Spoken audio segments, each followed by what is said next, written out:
আসসালামু আলাইকুম। কেমন আছেন আপনারা সবাই? আশা করছি আল্লাহর অশেষ রহমতে আপনারা সবাই ভালোই আছেন। আলহামদুলিল্লাহ, আল্লাহ তাআলা আমাদেরকেও ভালো রেখেছে। প্রতিবারের মতো আজও নতুন একটা ভিডিও নিয়ে আপনাদের মাঝে হাজির হলাম। আশা করি আমার আজকের ভিডিওটি আপনাদের কাছে ভালো লাগবে। আমার ভিডিওটি যদি ভালো লাগে, আশা করি আমার সম্পূর্ণ ভিডিও জুড়ে আপনারা আমার পাশে থাকবেন। আর ভিডিওটি শুরু করলাম হলো বুধবারের বিকাল থেকে। বুধবারের বিকালেই তো আমার ছেলেকে নিয়ে একটু বাইরে হলাম ঘোরার জন্য। আর এই তো একটু ভিডিও করে নিলাম বিকালবেলার। আর আমার ছেলে এখন প্রতিদিনই বাহিরে ঘুরতে যেতে চায়। আর প্রতিদিন আমি নিয়ে না মাঝে মধ্যে নিয়ে যাই। প্রতিদিন ঘুরতে গেলে খুবই বিরক্ত করে, বাসায় যেরকম বিরক্ত করে বাহিরেও গেলে এরকম বিরক্ত করে, খুব দৌড়াদৌড়ি করে। বিকালবেলা এরকম পরিবেশে ঘুরতে গেলে সবারই ভালো লাগে, কিন্তু ছেলের জন্য পারি না। ছেলে বাইরে গেলে যেরকম বিরক্ত করে বাসায় খুব বিরক্ত করে। কি করব, মাঝে মধ্যে বিরক্ত হয়ে নিজে বাহির হয়ে যাই। আর বাহিরে ঘুরতে গেলে শান্তিমতো কোনো হাঁটাহাঁটি করে না, খুব দৌড়াদৌড়ি করে। আর চারপাশ থেকে গাড়ি আসে, খুব ভয় ভয় লাগে। তারপর আবার নিজেই বিরক্ত হয়ে তাড়াতাড়ি বাসায় চলে আসি। কি করব, কথা শোনে না। বাহিরে গেলে আমার হাত ধরে আর কখনো হাঁটে না, ও আমার হাত ছেড়ে খুব দৌড়াদৌড়ি করে। বাসায় যেরকম ডাকাডাকি করি, বাহিরে গেলে তাকে এরকমভাবে ডাকাডাকি করতে হয়।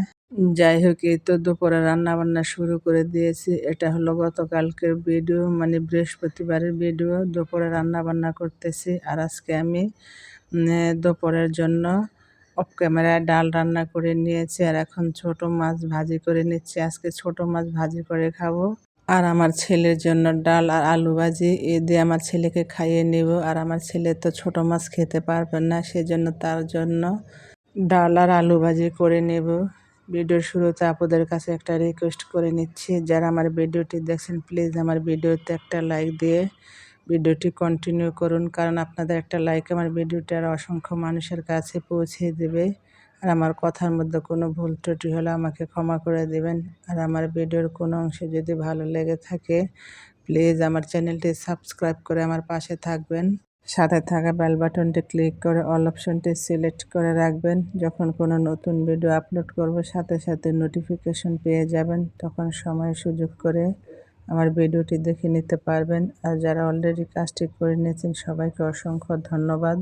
যাই হোক, কথা বলতে বলতে তো মাছগুলোকে ভাজি করে নিয়েছি। আর এখন আলু ভাজি বসিয়ে দিয়েছি। আর আমি আজকে আলু ভাজির মধ্যে একটু হলুদের গুঁড়া আর একটু ধনের গুঁড়া দিয়ে দিয়েছি, সাথে আস্ত কাঁচামরিচ দিয়েছি। কাঁচামরিচগুলো কেটে দেই নাই, কেটে দিলে আমার ছেলে ঝালের জন্য খেতে পারবে না। আর আমার ছেলে ঝাল একদমই খেতে পারে না, সেই জন্য আস্ত কাঁচামরিচ দিয়ে দিয়েছি। আর এই তো এখন একটু লেবুর শরবত বানিয়ে নিচ্ছি।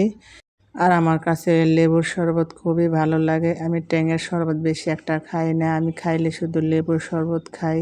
আর শরবত খেলে আমার শরীরটা অন্যরকম হয়ে যায়, মন প্রাণ সবই ঠান্ডা লাগে।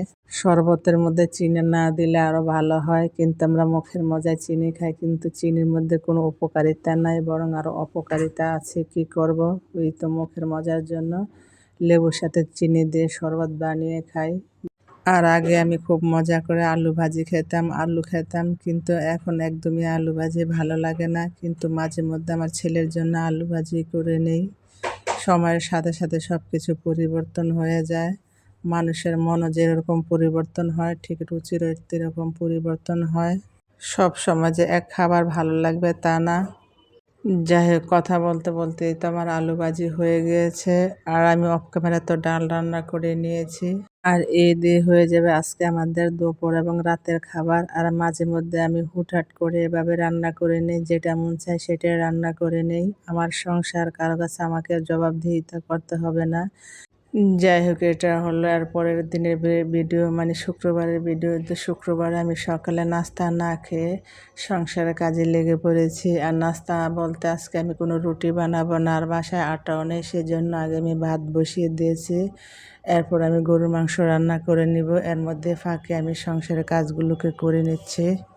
আর এভাবে চুলার রান্না বসে সংসারের কাজগুলো করলে এদিকে রান্নাও হয়ে যায় আর এদিকে সংসারের কাজগুলো করা হয়ে যায়। আমরা একটু বুদ্ধি খাটিয়ে সংসারের কাজগুলো করলে সময় মতো সব কিছু হয়ে যায়, শুধু রান্না নিয়ে বসে না থাকলে। আর এভাবে আমি সবসময় চুলার মধ্যে রান্না বসে সংসারের সমস্ত কাজগুলোকে করে নিই, যেহেতু একা হাতের সংসার, নিজের কাজ নিজেকেই করতে হবে।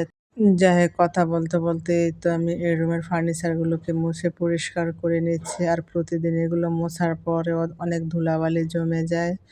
যেহেতু এখন শীতকাল, আর শীতকালের মধ্যে অনেক ধুলাবালি থাকে, তাই প্রতিদিনে ফার্নিচার মুছে পরিষ্কার করা লাগে। আর প্রতিদিন না মুছলেও একদিন পর পরই মোছা লাগে। আর এগুলো হলো আমাদের দৈনন্দিন জীবনের কাজ। আর আমাদের কাজই হলো রান্না বান্না করা, সংসার সামলানো, বাচ্চা সামলানো, আর ঘরের ফার্নিচারগুলোকে মুছে পরিষ্কার করে গুছিয়ে পরিপাটি করে রাখা। একটা পরিষ্কার পরিপাটি সংসার সব নারীরই স্বপ্ন থাকে, তাই যত সম্ভব আমি আমার সংসারটাকে পরিষ্কার পরিপাটি করে গুছিয়ে রাখার চেষ্টা করি। আর পরিষ্কার পরিপাটি থাকলে নিজের মনও ভালো থাকে, সব কিছুই ভালো থাকে। আমার ভিডিওটি ভালো লাগলে লাইক করবেন, কমেন্ট করবেন, শেয়ার করবেন। আপনাদের ভালো কমেন্টে আগামী নতুন ভিডিও বানানোর উৎসাহ যোগায়। আরও অনেকে আছেন আমার ভিডিওটি দেখেন কিন্তু ভিডিওতে লাইক দিতে ভুলে যান, প্লিজ অনুরোধ রইল ছোট্ট করে আমার ভিডিওতে একটা লাইক দিয়ে দিবেন।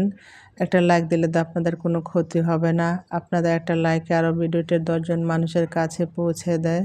আপনাদের জন্য অনেক কষ্ট করে ভিডিও বানাই, একটা ভিডিও বানাতে অনেকটা কষ্ট হয়, তাই আমার কষ্টের কথা বিবেচনা করে আমার পুরো ভিডিওর অংশ জুড়ে থাকবেন, কি ভিডিওটি টেনে টেনে দেখবেন না। প্লিজ হার্ডলি রিকোয়েস্ট রইল আমার ভিডিওতে একটা করে লাইক দিয়ে যাবেন। লাইক দেখলে মোটিভেট হই, নতুন ভিডিও বানানোর আগ্রহ বাড়ে। যাই হোক, কথা বলতে বলতে আমার বেডরুমটাকে গুছিয়ে নিলাম। যাই হোক, সামনের দিনগুলো যেন সবার খুব সুন্দর ও মঙ্গলময় হয়, সে দোয়া সবসময় থাকবে। সেই দোয়া এবং ভালোবাসা নিয়ে আজকের ভিডিওটা এখানে শেষ করে দেই। সেই পর্যন্ত আপনারা ভালো থাকবেন, সুস্থ থাকবেন, নিজেদের খেয়াল রাখবেন। আমিও আমার পরিবারের জন্য দোয়া করবেন। আমিও সবার জন্য দোয়া করি। আল্লাহ পাক যাতে সবাইকে ভালো রাখে, সুস্থ রাখে, নিরাপদে রাখে। আল্লাহ হাফেজ। আসসালামু আলাইকুম।